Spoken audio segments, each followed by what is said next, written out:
ហើយបន្តមកបងមួលវាចាព្រោះនេះដោយសារយើងប្រភេទល្បីដៃយើងធូរដៃធូរដៃបងប្អូនអាចដកបានណានេះកាប់ហើយអញ្ចឹងសម្រាប់តែយើងចង់បានម៉ាស៊ីនធូរថ្លៃយើងប្រើកាប់មករៀងធូរថ្លៃ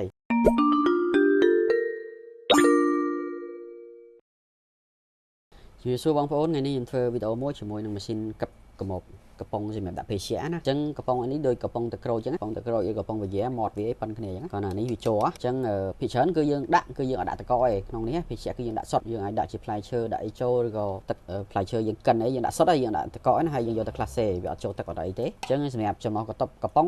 ដូចបងប្អូនឃើញនេះ250ណានេះ500សម្រាប់ម៉ាស៊ីនអាចអ៊ុតបានពី250ដល់500ក៏យើងអ៊ុតបានដែរប៉ុន្តែអ្វីដែលទៅដូរគឺតំណប់វានេះណាអញ្ចឹងតំណប់250វាខ្ពស់ជាងតំណប់330អញ្ចឹងដែរហើយក៏ពេលដែលយើងប្រើ500យើងអត់ប្រើតំណប់ទេគឺយើងដាក់ផ្ទាល់ទេណាអញ្ចឹងពេលដែលបងប្អូនទិញម៉ាស៊ីនទៅគឺយើងនឹងជូនមួយបើសិនជាបងប្អូន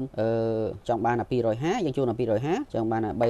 330យើងជូន330មិនដែរជូនបានមួយទេតែបើសិនជាបងប្អូនចង់បានច្រើនជម្រើសគឺយើងត្រូវទិញតំណប់នេះថែមណាអញ្ចឹងឥឡូវយើងធ្វើការតេស្តសម្រាប់ការបិទកំមុកកងបងប្អូនមើលកំប៉ុងពេលដែលបងប្អូនចាក់ភេសជ្ជៈចូលបងប្អូនដាក់អីក៏បានដែរណាព្រោះយើងកាប់ហើយយើងអាចយកទៅក្លាសេណាយើងបិទដាក់មករាប់ពីលើឥឡូវយើងប្រើមួយ250ណាគេយើងដាក់250ហើយបងប្អូនទាញនេះឡើងព្រោះនេះយើងមួលដៃយើងអត់ប្រើម៉ូទ័រណាយើងទាញនេះឡើងដើម្បីកាប់ជាមួយហ្នឹង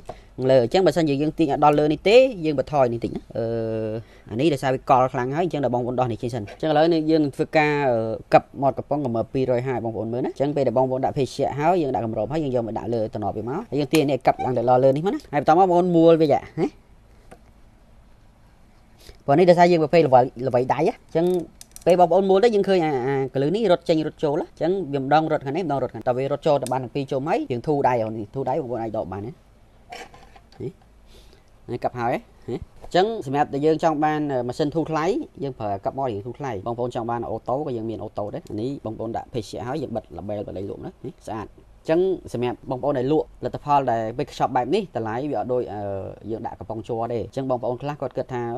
វិកខ្ចប់បែបហ្នឹងលក់ដូចគេអត់ចំណេញធម្មតាក្នុងហាងធំគេលក់ដាក់កំប៉ុងបែបហ្នឹងគេបូកតម្លៃបន្ថែមមានន័យថាបើសិនជាអ្នកទិញគាត់ចង់បានកំប៉ុងបែបនេះ add ថែម5កាក់ឬ6កាក់ទៅតាមហាងណាអញ្ចឹងអានេះគឺជា option មានន័យបើគាត់ចង់បានបែបនេះគឺថែមតម្លៃជាទូទៅគេអត់ដែលលក់តម្លៃដូចកំប៉ុងជ័រទេព្រោះដោយសារនេះយើងទិញកំប៉ុងក៏ថ្លៃម៉ាស៊ីនក៏ថ្លៃដែរណាអញ្ចឹងបងប្អូនដែលមានតម្រូវការក្នុងការលក់ភេសជ្ជៈយើងចង់បានជំរើសឲ្យអតិថិជនមើលទៅឃើញច្រើនឃើញស្អាតអញ្ចឹងណាយើងគិតមើលព្រោះអីយើងអាចលក់កំប៉ុងបែបនេះឲ្យលក់ស្មើមួយកែវជ័របានទេណាយើងត្រូវតែលក់ថ្លៃជាងហើយប៉ុន្តែយើងដាក់ option ឲ្យភ្ញៀវណាអញ្ចឹងបងប្អូនមានតម្រូវការចាំតាក់ទងមកពេកដើម្បីព័ត៌មានថែមបានសូមអរគុណ